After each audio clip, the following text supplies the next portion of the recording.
Saudações a todos. Sejam todos muito bem-vindos ao CELGcast, o podcast de saúde mental do Centro de Estudos Luiz Guedes.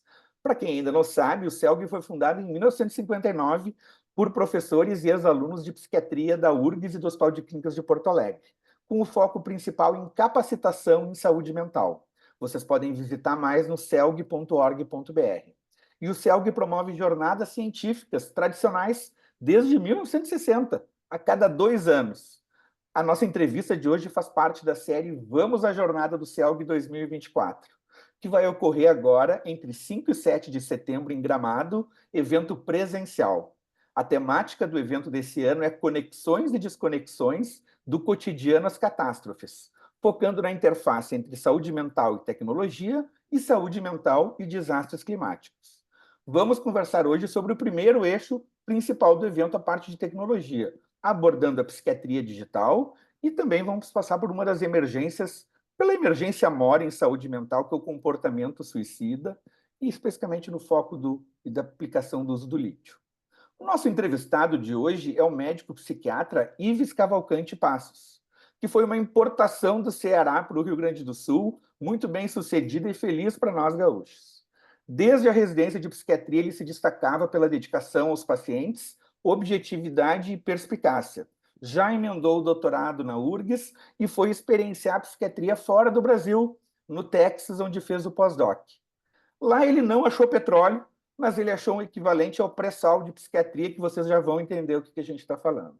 Voltou de lá, se tornou professor do departamento de psiquiatria da Faculdade de Medicina da URGS, do PPG da psiquiatria, preceptor da residência da psiquiatria do Clínicas também, e ele se dedica ao estudo e pesquisa em depressão, transtorno bipolar e tecnologia em saúde mental e psiquiatria.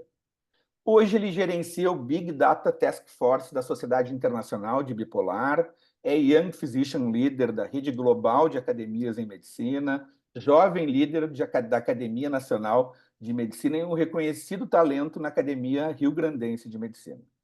Mais de uma centena de artigos publicados e diversos livros, como o Psiquiatria Personalizada e Saúde Digital, em inglês, da editora Springer, livros ao clínico também aqui em português, sobre como vencer a depressão com a terapia cognitivo-comportamental, é um dos editores do útil e famoso Psicofármacos, e também lançou e é organizador de um aplicativo da ArtMed, o Mais Psi.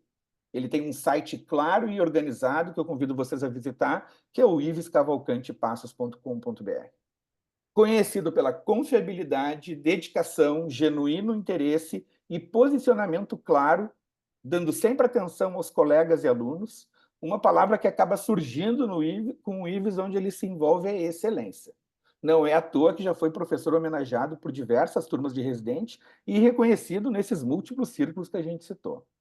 A gente teve trabalho aqui para conseguir compilar todas essas informações na apresentação do Ives, até a gente vai pedir hora extra para o CELG, mas que bom que ele achou uma brecha na agenda dele para a gente conversar. Ives, muito obrigado pelo teu tempo. Muito obrigado, Alexandre, pela gentil apresentação. É uma satisfação estar aqui contigo, estar aqui no CELGcast. Eu queria começar já convidando todo mundo para a jornada do CELG. Acho que vai ser um momento especial. É um momento especial não só acadêmico, né? Quando a gente pode se atualizar das novidades de intervenções clínicas e também vinculadas à psicoterapia, mas também rever amigos, rever estudantes, rever professores. Então, é um momento de festividade da vida acadêmica. Então, é um prazer estar aqui contigo, Alexandre. Quem sabe aí dar o pontapé inicial para essa semana que vai ser marcada pela jornada. Excelente. Ives, tu está fortemente inserido em uma das Trend Topics, não só em saúde mental e psiquiatria, mas Trend Topics em saúde geral e medicina, que é o emprego da tecnologia e do digital como uma ferramenta para otimizar a análise de contextos e entregar melhor tratamentos para os pacientes. Nos conta como é que foi a tua trajetória até chegar nesse foco de estudo, ensino e pesquisa que tu está envolvido. Bom, Alexandre, tu estava falando do Texas, né? E um pouco dessa história, ela se vincula a essa ida ao Texas. No começo de 2014, eu terminei minha residência e estava fazendo o doutorado. e aí decidi fazer uma parte do doutorado lá no Texas, né? A convite, na ocasião, o Flávio Kapczynski, psiquiatra gaúcho, que é referência em bipolaridade, estava assumindo uma position como professor lá na Universidade do Texas, e eu fui lá fazer uma parte do doutorado e pós-doutorado com ele. E quando eu cheguei lá, a nossa ideia era pesquisar com eletroencefalograma na bipolaridade, né? E acabou que a gente tentou alguns estudos, mas dali não saiu petróleo, né? Usando as tuas palavras. E naquela ocasião, eu fiz uma amizade com um oncologista. Lá no Texas, em Houston, eles têm o Texas Medical Center, que é o maior centro médico americano, pelo menos na ocasião era, acho que ainda é. E tem um dos hospitais vinculados à Universidade do Texas é o MD Anderson, que é um famoso hospital de oncologia. E aí eu tinha um amigo que trabalhava nesse hospital, o nome dele era Joshua, e ele basicamente me disse assim, ó, Ives, o que está crescendo bastante aqui na oncologia são esses estudos com machine learning. Então, pela primeira vez eu me deparei com essa nova tecnologia, né? Aí ele disse, ó, são tipos de estudos que utilizam inteligência artificial, são esses algoritmos aqui. Fiquei com aquilo na cabeça, né? A oncologia ele acaba sendo o campo ainda da medicina mais bem financiado. Acho que a oncologia, depois a cardiologia, a neurociência cresceu bastante, mas ainda não conseguimos, digamos assim, competir com o investimento que é feito na oncologia, né? E fiquei com aquilo em mente. Particularmente no departamento que eu trabalhava na ocasião, que era o departamento de psiquiatria da Universidade do Texas, tinha um engenheiro de computação. O nome dele era Benson Mwangi.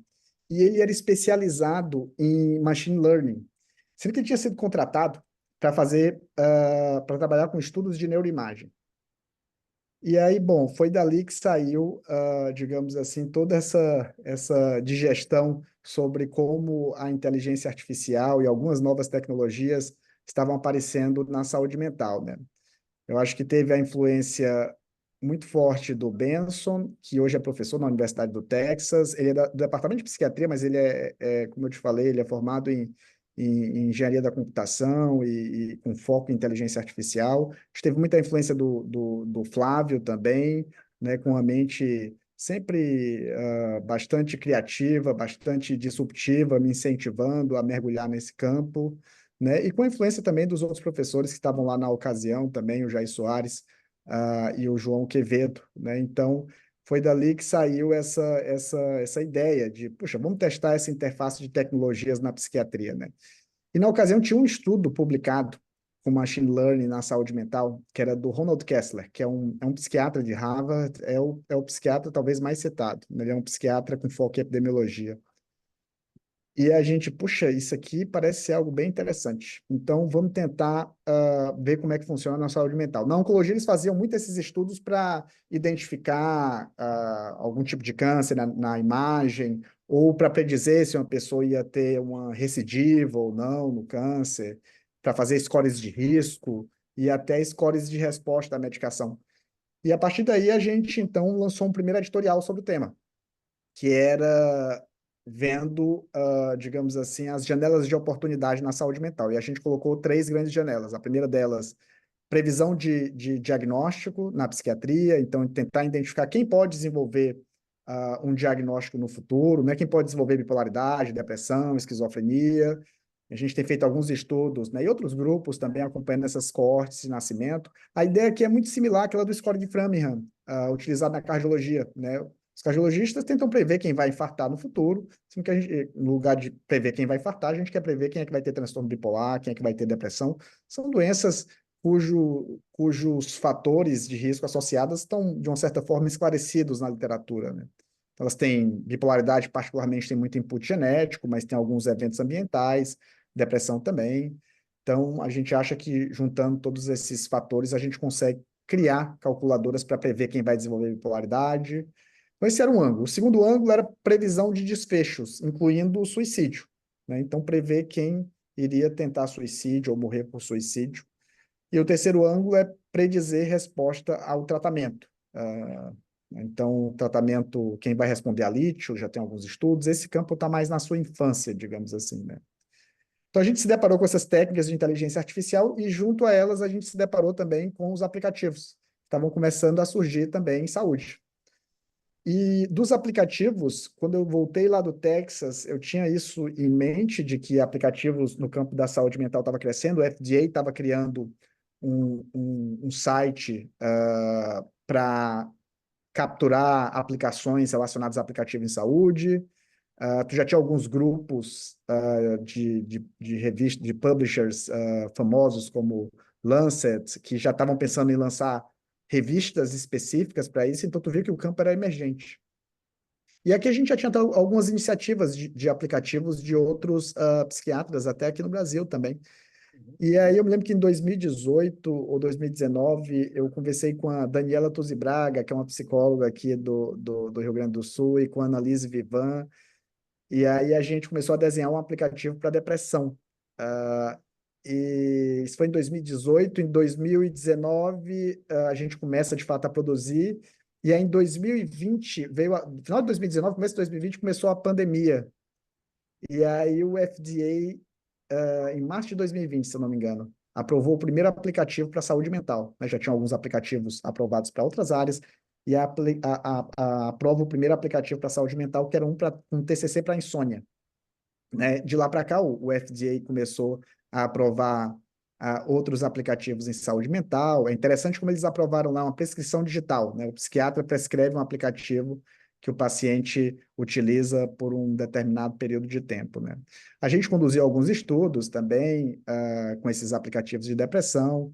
Depois eu comecei a trabalhar nesse aplicativo também da ArtMed, né? Que tá também aí com foco um pouco diferente, né? Esses aplicativos para depressão, insônia aí para tratar o paciente. Esse aplicativo da ArtMed, na verdade, é para ajudar psiquiatras, psicólogos nas condutas do dia a dia, né? Então, essa é um pouco da minha trajetória, como ela iniciou, assim, na área da tecnologia, né? Desses dois campos de inteligência artificial e aplicativos que foram os que eu mais me afeiçoei.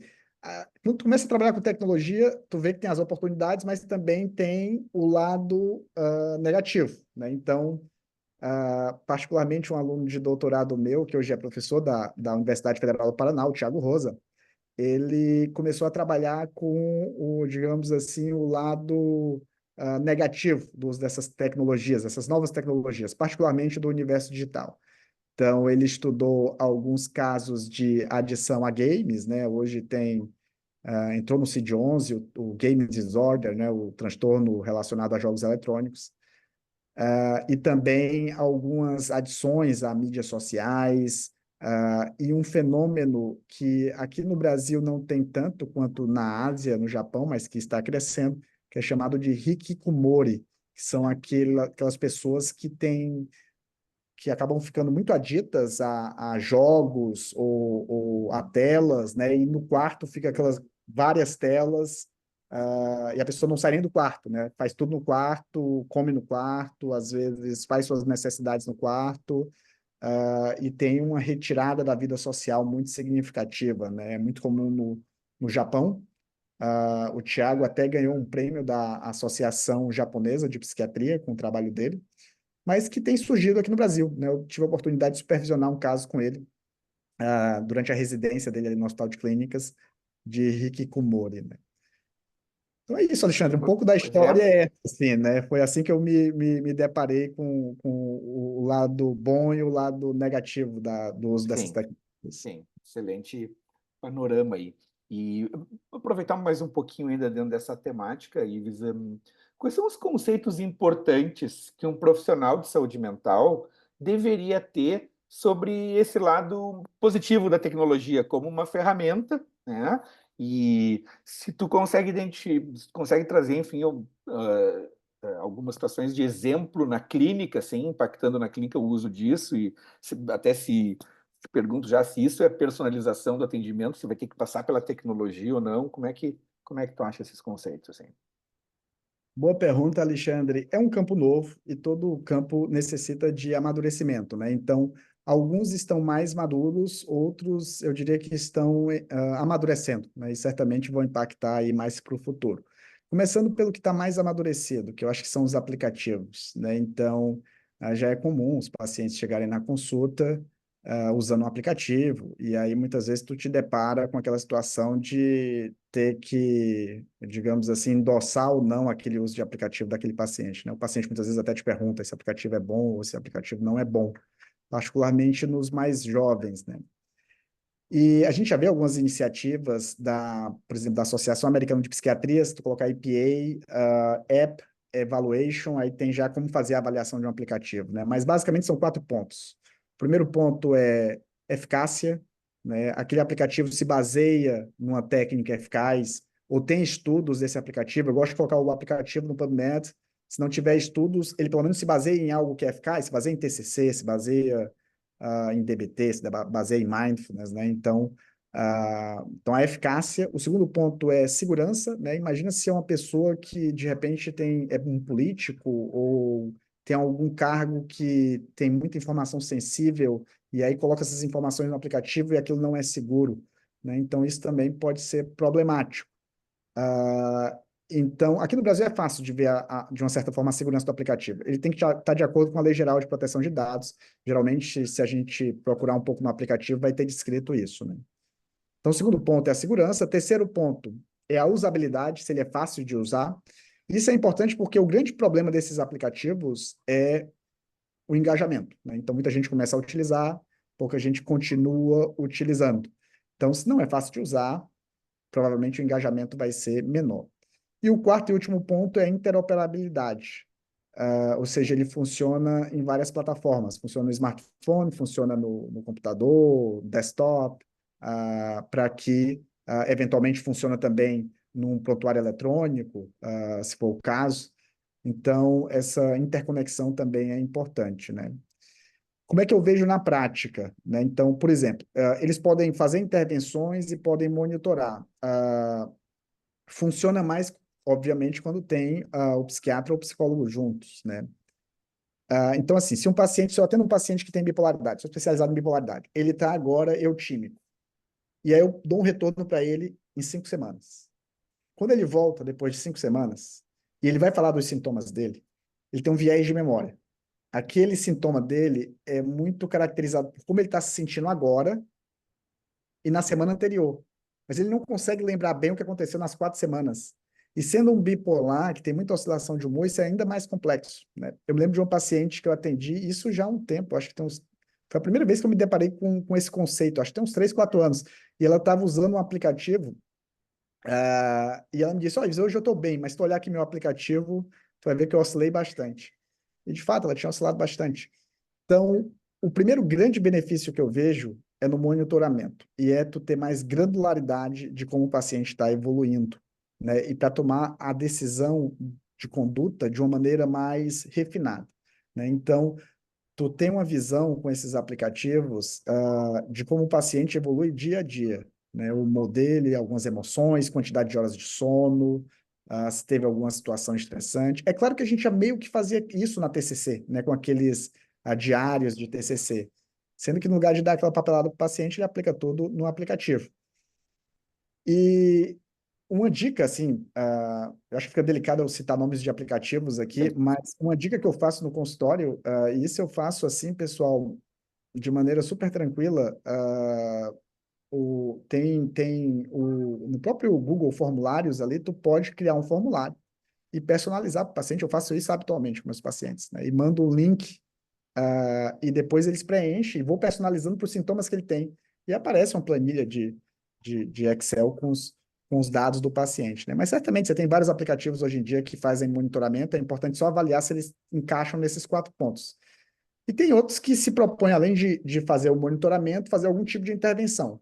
Talvez os mais famosos tenham sido os ligados a mindfulness, mas alguns para depressão também ficaram famosos, né? Nessa última edição do CAMAT, então, pela primeira vez, o CAMAT incluiu. Teve 2 grandes novidades, eu vejo, no CAMAT de depressão, que saiu há pouco tempo. A primeira grande novidade é a inclusão de mudanças do estilo de vida como intervenção, né? Algo que a gente já falava para os pacientes, mas foi estratificado em linhas também, né? Então, atividade física, aí tem lá a primeira linha de atividade física é fazer 30 a 40 minutos, 3, 4 vezes na semana, supervisionada, né? Então, com um personal trainer, por exemplo. é primeira linha para tratamento de depressão de sintomas leves, né? A atividade física também entrou para tratamento de sintomas moderados como segunda linha. Então, além dessas intervenções de mudança de estilo de vida, que é atividade física, higiene do sono, teve alguma evidência também para algumas intervenções como dieta do Mediterrâneo, mas evidências um pouco mais fracas, mas também foi estratificado. Tu teve a inclusão das intervenções digitais, né? Então, o Camacho também estratificou em linhas as intervenções digitais. Eles chegam até a citar o nome dos aplicativos lá, que tem Uhum. estudos, mas é algo que está chegando. A minha percepção geral é que esses aplicativos, eles são bons no sentido de tratar sintomas leves, moderados de depressão em pacientes que aderem, né? E o tratamento é muito mais eficaz, claro, quando tem o terapeuta ou o clínico junto, porque senão a adesão é muito baixa. Basicamente, o melhor cenário que eu vejo é o paciente vai na consulta, com o psiquiatra ou com o psicólogo, com o terapeuta, faz alguma intervenção de psicoterapia, pratica ativação comportamental ou algum questionamento socrático, e aí ele tem a interface do aplicativo ele praticando fora da consulta também, né? Então, eu acho que esse é o grande benefício. Então, esse campo dos aplicativos eu acho que está mais maduro. Tu já vê ele na prática clínica, né? O FDA já aprovou, já está no CAMAT. O campo da inteligência artificial, embora tenha muito potencial, tem barreiras ainda significativas, no meu ponto de vista, né? Então, o grande ponto da inteligência artificial é tu criar esses modelos preditivos. Prever quem vai desenvolver esquizofrenia, quem vai desenvolver bipolaridade, quem vai desenvolver depressão. E a ideia da previsão é tu conseguir intervir precocemente. Assim como prever desfechos, quem vai tentar suicídio ou quem vai ter prejuízo cognitivo, intervir de maneira precoce. E o outro ângulo é identificar quem vai responder ao medicamento, que eu acho que esse é o que está mais imaturo ainda dentro da inteligência artificial, né? Não tem tantos estudos, digamos assim, né? Excelente. Pode Continua. falar. Não, não, não. Excelente panorama aí que tu está trazendo. Eu já vou puxar um pouquinho a próxima pergunta que tu já falou, mas assim, só para entrar nessa etapa da tua resposta, que recomendação tu daria para um psiquiatra ou psicólogo que está começando a carreira em relação a essa interface? Assim, tu já falou algumas situações, mas tu tem mais algum outro aspecto que tu gostaria de trazer, só para a gente não esquecer, assim, Eu essa acho que orientação, já que, enfim, trabalha com pessoas em diferentes etapas de formação, né, Ives? a minha recomendação, a primeira é essa de como avaliar aplicativos, aqueles 4 pontos eu acho que é importante, porque me parece ser um campo em expansão, que estava cada vez mais vencendo barreiras, né? Então, está entrando num guideline, está sendo aprovado pela FDA, está sendo regulamentado, então vai ser algo que a gente vai observar no dia a dia, né? Com relação à inteligência artificial, é interessante ficar antenado do que vem por aí, porque é uma mudança significativa do campo. Já está incluso na matriz de competência para treinamento de residentes estudar esses modelos de inteligência artificial e os aplicativos, né? Ficar por dentro, digamos assim, né? Eles têm questões assim ainda um pouco éticas, digamos assim, envolvidas nessas questões da inteligência artificial. Mas o panorama geral é que no futuro a gente vai conseguir ter esses modelos, essas calculadoras de risco, para descobrir quem é que pode desenvolver a doença e intervir precocemente. Então, se eu sei que alguém tem uma alta probabilidade de tentar suicídio nos próximos 3 anos, de repente é um paciente que eu vou começar uma terapia focada em comportamento suicida, de repente é alguém que vai usar lítio, de repente é alguém que eu já vou melhorar o suporte social dele ou dela. Então, o que esses modelos de inteligência artificial podem trazer são essas calculadoras. Outra coisa que esses modelos podem trazer são os chatbots, mas os chatbots também eu acho que ainda estão um pouco ainda na sua infância, né? Que seriam tipo o próprio ChatGPT, mas o ChatGPT é um tipo de chatbot, mas um chatbot específico para saúde mental, para servir como um suporte emocional entre consultas, né? Entretanto, esse campo também, ainda, na minha percepção, ainda está na sua infância, né? Então, da parte das oportunidades, eu ficaria atento a esses pontos, assim, né? Daria essas dicas aí para quem está em formação e para quem está atuando na prática do que pode vir por aí. Tá bom, muito bom. O Ives vai estar numa mesa redonda, ele vai estar coordenando a mesa redonda, enfim, então vai ter um aprofundamento de todas essas questões também nessa atividade. Tu vai ter uma outra atividade, visto que tu vai participar, que é sobre o comportamento suicida, né? Mais especificamente, até na tua palestra, tu vai falar sobre a parte do emprego do lítio, enfim, na prevenção de suicídio. O que que tu pode antecipar de headline sobre a tua atividade? Mas até assim, se for possível, o que que tu antecipa para o psiquiatra clínico prescritor, para o psiquiatra pesquisador e para a psicóloga clínica não prescritora, já que nos eventos do CELG tem diversos profissionais de saúde mental, enfim, que fazem parte, não somente psiquiatras, né? Boa pergunta, Alexandre. Então, para o primeiro grupo, o psiquiatra clínico prescritor, a gente vai falar sobre comportamento suicida e lítio. Então, o foco vai ser o uso do lítio, revisar a evidência científica acerca do uso do lítio no comportamento suicida. A trajetória do lítio é cheia de, digamos assim, de controvérsias e polêmicas, né? Então, desde a sua criação em 1949, não da sua criação, mas da descoberta de que ele poderia ser utilizado na bipolaridade pelo John Cade. É engraçado que ele descobre fazendo uso do lítio em. Ele faz uns experimentos com os porquinhos da Índia, né, injetando urina de pacientes em episódios maníacos e episódios depressivos e de pessoas que não têm a doença.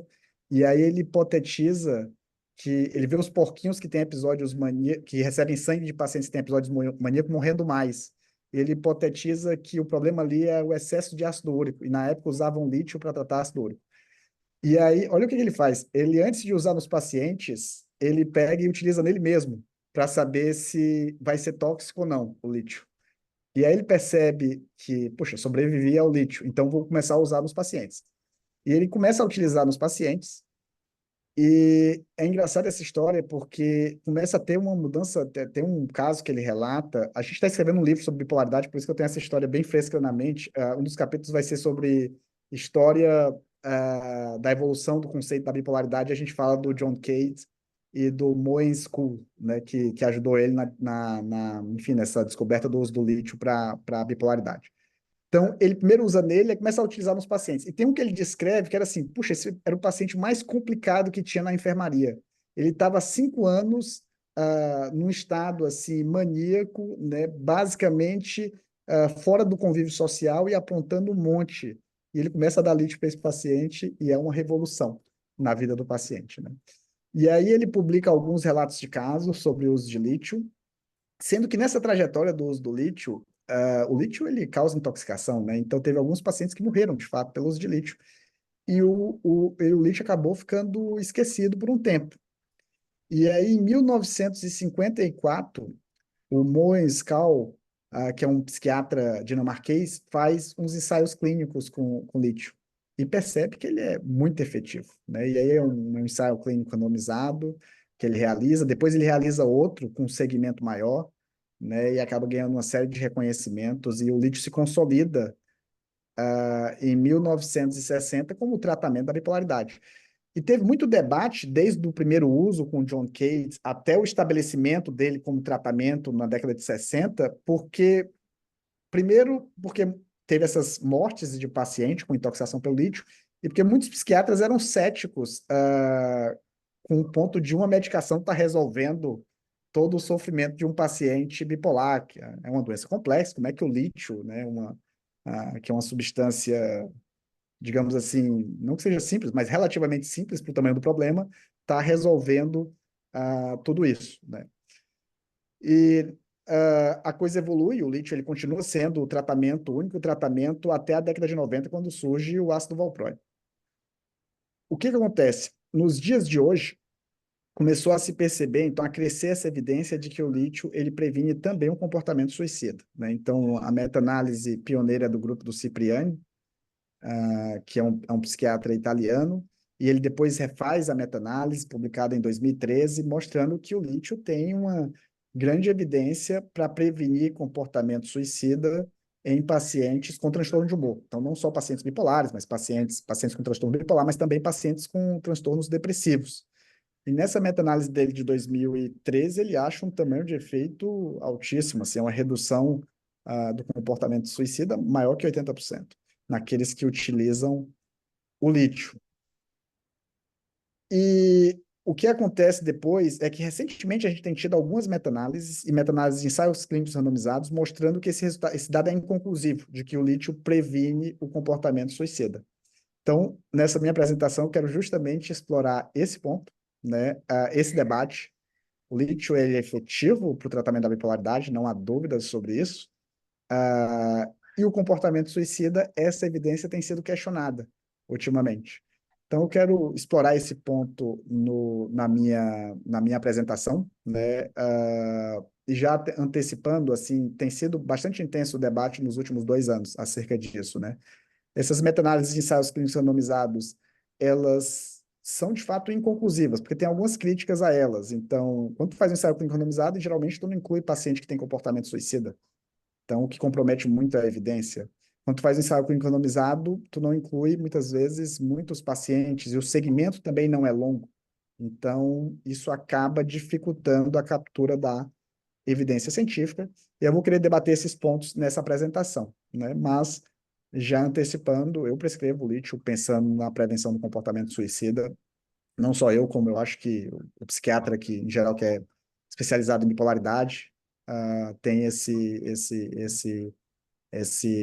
digamos assim, tem mantido essa conduta, né? Mas a gente vai explorar, debater essa evidência, entrar em detalhes, ver as críticas, né? E tentar digerir esse campo que está em ebulição, né? Acho que faz parte da Bom. própria trajetória do lítio. Ele Aham. é uma medicação muito benéfica, mas, por outro lado, também tem uma série de efeitos colaterais, como insuficiência renal crônica super prevalente, né? E intoxicação também. Então, é uma medicação que tem muitos benefícios, mas, ao mesmo tempo, requer muito cuidado. Eu deveria terminar agora o nosso CELGcast pelos assuntos da jornada, mas eu vou aproveitar que o Ives é uma referência mundial em transtorno bipolar e perguntar para ele. Vamos ver se ele vai aceitar responder ou vai me dizer para a gente fazer um segundo CELGcast. Ives, quais são os assuntos de pesquisa, hoje, de pesquisa de fronteira em relação à bipolaridade?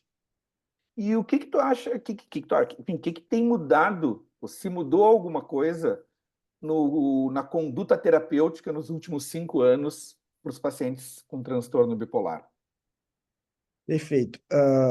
Agora que eu lembrei que a pergunta anterior eu respondi só o grupo de Do psiquiatras. prescritor clínico. Podemos Mas, voltar? Vamos voltar. Vamos não, voltar, não, mas eu se quiser. aproveito essa que tu fez agora, Alexandre, para falar um pouco para o psiquiatra focado em pesquisa, que ela foi bem focada Uhum. nisso. Então, nos últimos 5 anos, o que, que eu acho que tem aparecido de relevante no campo da bipolaridade?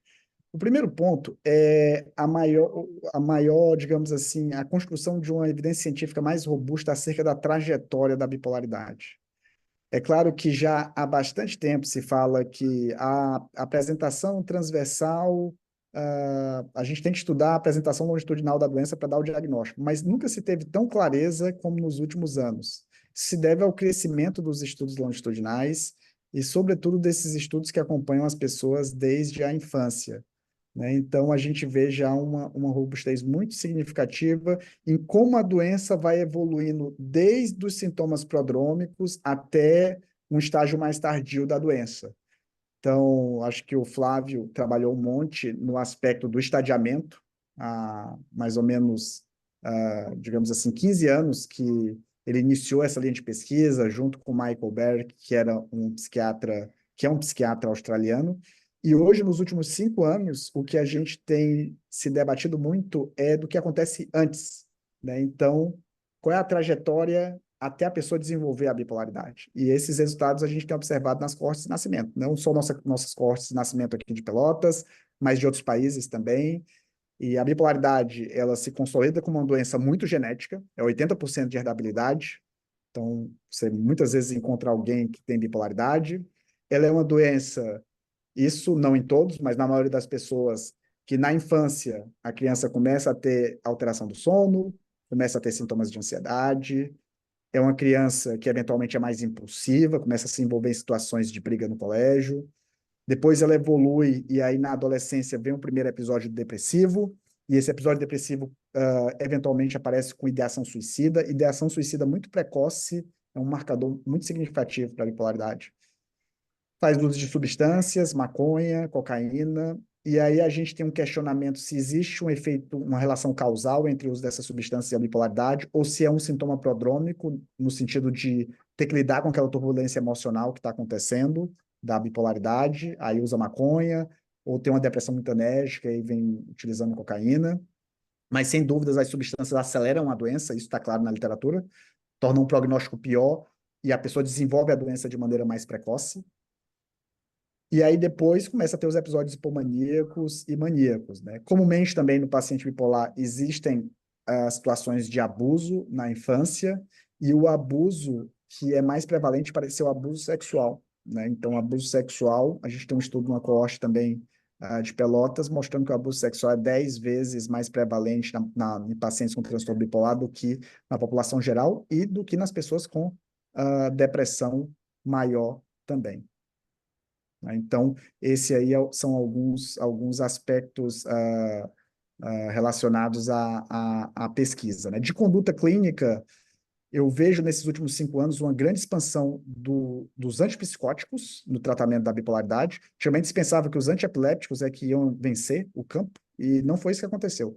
Ácido valproico é efetivo, lamotrigina é efetivo, mas aí depois topiramato não se mostrou efetivo, né? O gabapentina, pregabalina também tampouco não são efetivos também, mas a gente viu o florescimento dos antipsicóticos, né? E dos antipsicóticos atípicos e dessa nova geração de antipsicóticos atípicos, né? Então, a gente teve a chegada aqui no Brasil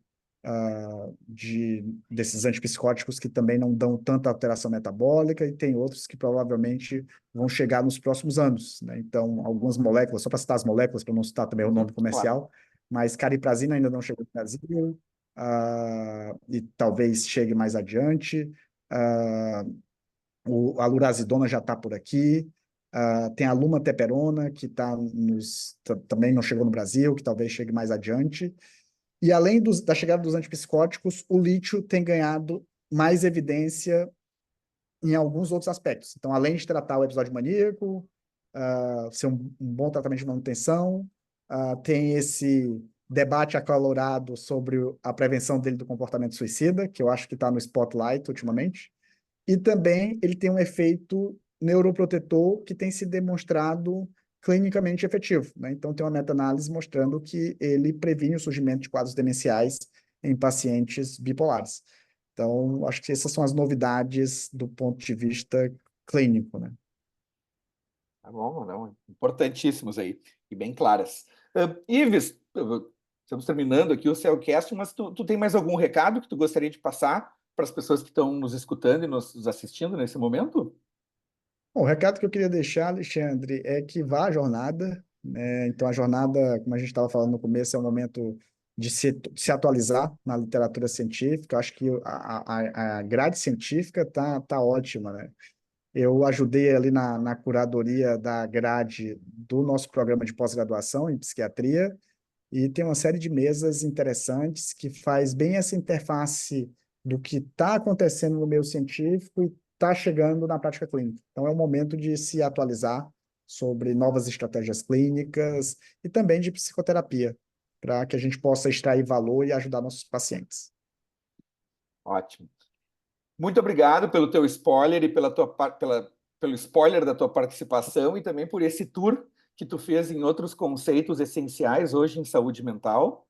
As atividades que o Ives vai estar envolvido são na sexta-feira de manhã e no sábado de manhã, ele vai estar circulando pelo evento. E a gente tem mais um último recado, que ainda é possível se inscrever na jornada. O momento é agora. Está tudo lá no site, no jornadacelg2024.com.br. O meu nome é Alexandre Enes Henriques, eu sou médico psiquiatra e o atual diretor de tecnologia do CELG.